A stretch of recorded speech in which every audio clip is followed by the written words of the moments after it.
My daughter told her husband let Dad watch the kids all summer. He has nothing else to do. I heard every word. When they dropped the children off, I was gone. They called the police. The officer read them my text. What I wrote changed everything. Family story.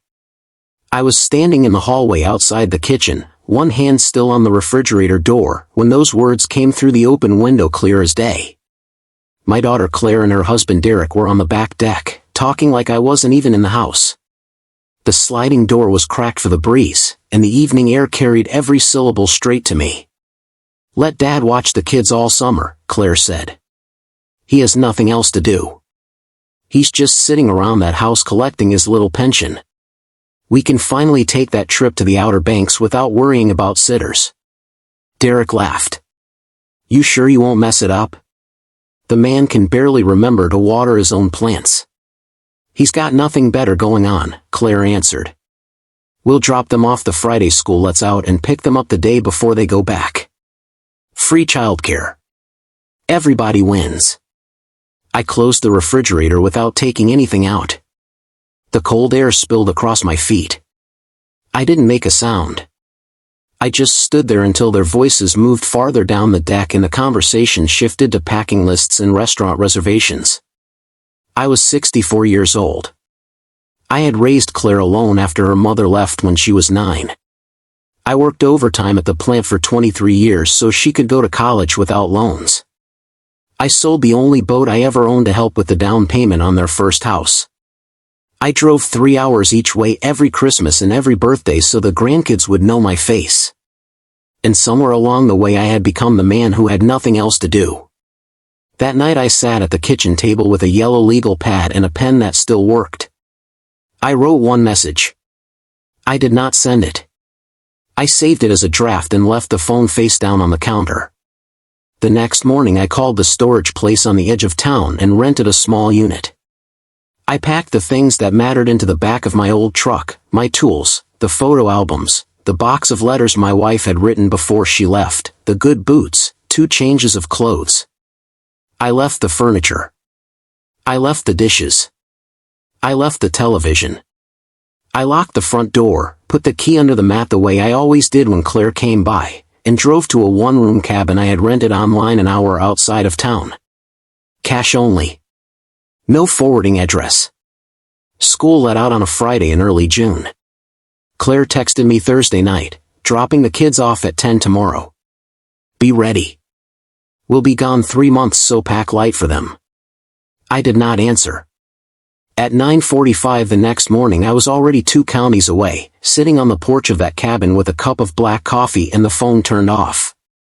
I imagined them pulling into the driveway of the empty house, the kids tumbling out with backpacks and summer plans, Claire knocking on the door and finding silence. I imagined the second knock, the third, the phone calls that would start, the rising pitch of her voice when no one answered. They called the police just after noon. A neighbor had seen my truck leave the day before with boxes in the bed and thought something looked off. The officer who responded was a young guy named Ortiz. He walked the property, found the key under the mat, stepped inside, and saw the bare rooms. No food in the fridge. No clothes in the closet. Just a single sheet of paper on the kitchen table with my handwriting on it and a phone left behind on purpose. Claire and Derek arrived while Ortiz was still there. I learned later that Claire was already crying when she saw the empty living room. Derek kept saying it had to be a mistake, that I would never just leave. Ortiz asked them to sit down. He opened the notes app on my phone, the draft I had left open, and read the message out loud. I had written, Claire, I heard you and Derek on the deck last night. Every word. You told him I have nothing else to do but watch your children all summer so the 2 of you can take a long vacation. You said it like it was obvious, like my time belongs to you because I am no longer useful for anything else. I raised you.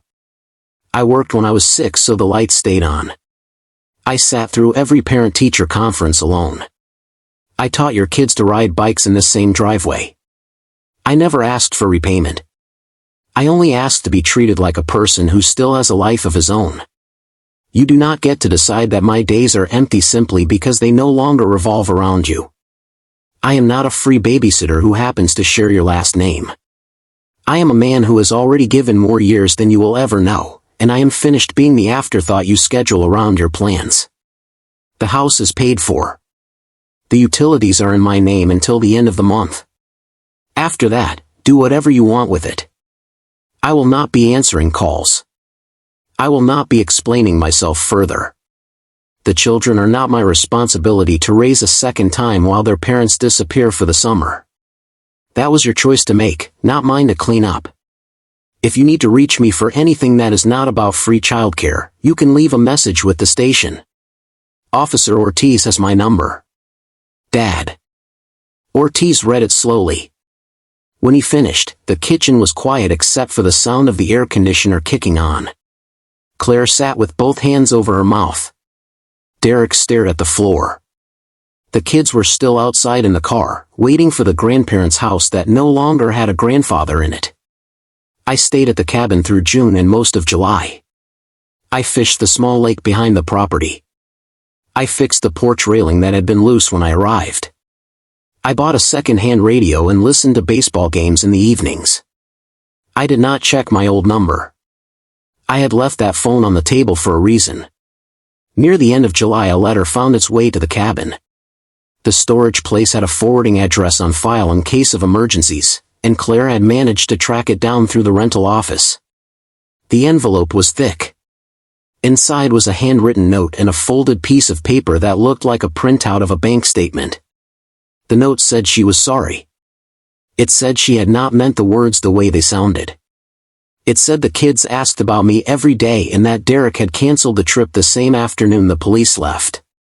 It said she had been carrying more stress than she admitted. Derek's hours had been cut at the warehouse, the mortgage was tight, and she had looked at me as the only free option left.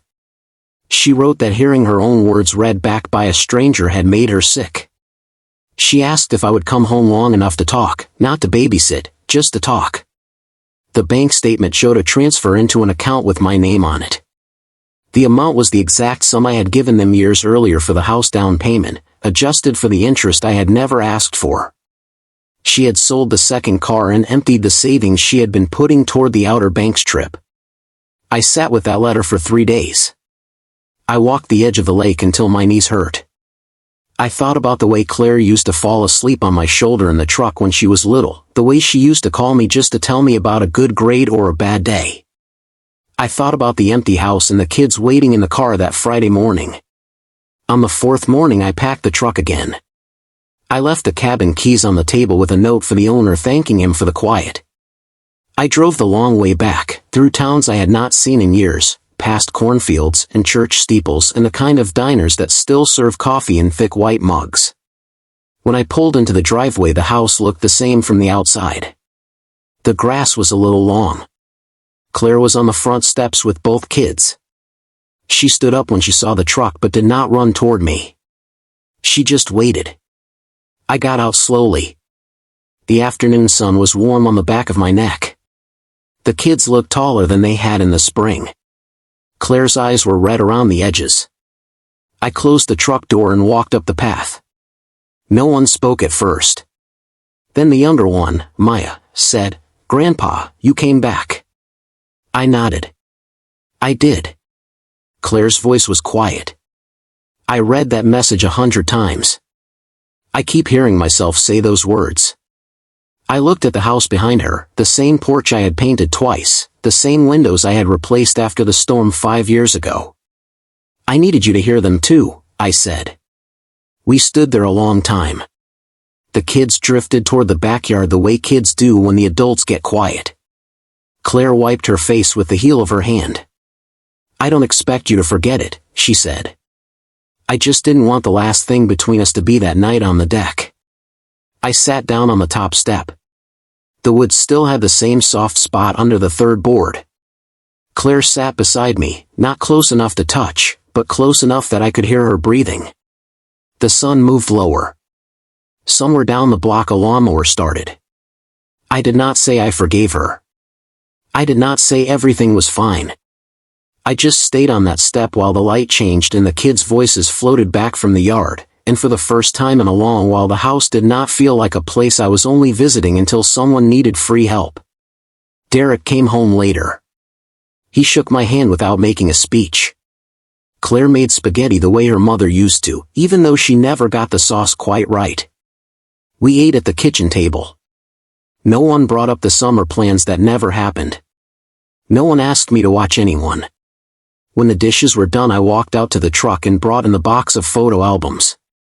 Claire's eyes went soft when she saw them.